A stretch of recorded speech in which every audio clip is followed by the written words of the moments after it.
안녕하세요 여러분. 그동안 날씨가 너무 더워가지고 자전거 타기 조금 힘드셨죠?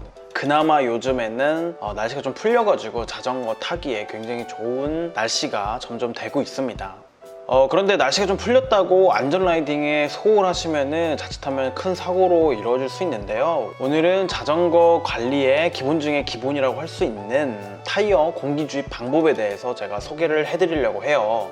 타이어에 바람이 없는 상태로 라이딩을 하게 되면요, 지면과의 마찰이 강해져 가지고 페달을 밟을 때 많은 힘이 들어갈 뿐만이 아니라 라이딩 도중에 작은 충격에도 찍힘으로 인한 펑크가 발생해서 사고로 이어질 수 있습니다. 조심하셔야 돼요. 풍선도 계속 불면은 빵 하고 터지듯이 타이어에도 바람을 계속 넣으면 당연히 좋지 않겠죠. 그렇다면은 적정한 공기는 어떻게 알까? 궁금증을 아주 속 시원하게 제가 해결해 드리도록 하겠습니다. 첫 번째, 타이어를 손으로 눌러보는 겁니다. 너무 당연하다고요? 네, 맞습니다. 사실 이게 확실하고 가장 좀 쉬운 방법이죠.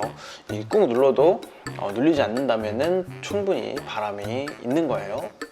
자, 이렇게 두 번째 방법은 손가락을 이렇게 튀겨가지고 타이어를 쳐보는 겁니다. 소리가 이제 둔탁하면은 바람을 좀 넣어줘야 되는 시기가 온 거고요. 탱탱볼 튀기는 소리가 나면은 그대로 타도 된다라는 말씀입니다. 그런데 조금 더 정확하게 체크를 하고 싶으시다 하면은 어떻게 하냐?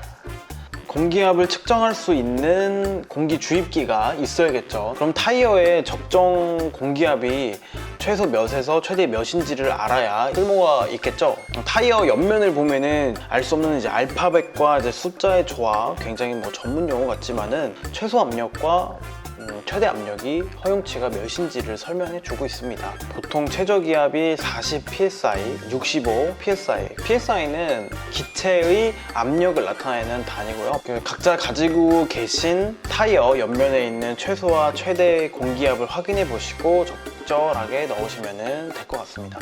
자, 이 타이어 옆면을 보셨으면 타이어 공기 주입구를 보게 되실 거예요. 근데 이것도 모양이 다 다릅니다.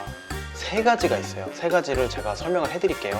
첫 번째, 이 프레스타 타입이 있습니다. 빠르게 공기를 주입하다라고 하는 말에서 나온 말로 고급 MTB, 로드 등에 자주 사용되며, 고급 장비의 프레스타 방식이 많이 쓰이는 이유는 튜브의 공기 주입구가 림을 뚫고 나오게 되는데, 가능하면 그 림의 직경이 크면 안 돼요. 크게 내면은 그 림의 내구성이 약해지겠죠. 그래서 가능하면 좀 구멍을 작게 뚫기 위해서 하다 보니까.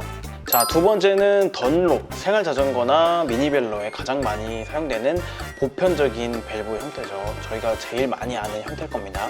그리고 잉글랜드 밸브라고도 해요. 던롭은 아주 유명한 타이어 회사기도 해요. 그 개발자가 최초로 튜브형 타이어를 만든 사람이죠. 그리고 마지막으로는 슈레더 타입, 자동차나 오토바이 튜브처럼 강한 압력을 견뎌야 하는 튜브에 자주 사용됩니다.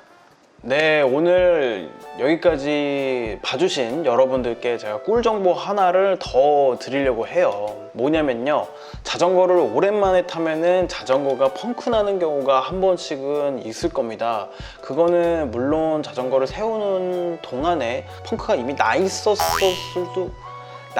수도 있어요. 근데 대부분의 경우에는 어떻게 펑크가 나냐면, 타이어가 오랫동안 세워놓으면 이렇게 한 방향으로 일그러져 있지 않습니까? 그 상태로 자전거를 타게 되면요, 튜브나 타이어에 약간 데미지가 생깁니다. 이런 경우에 펑크가 잘 나는 거죠. 튜브가 중간에 씹힌다거나 그런 일이 생기니까요. 그래서 자전거의 공기압을 수시로 체크해 주는 게 아주 중요해요. 고무 같은 경우에는 오랫동안 이렇게 상온에 노출되다 보면은 좀 경화됩니다. 그것도 이제 펑크의 주된 원인이죠. 그러니까 무더운 여름 동안 자전거를 묵혀 두셨다면은 지금 바로 탄력 넘치는 자전거로 좀 탈바꿈 하시고 이번 주 라이딩을 한번 해보시는 게 어떨까요? 그럼 저는 다음에 또 만나 뵙겠습니다. 시청해주셔서 감사합니다. 안녕.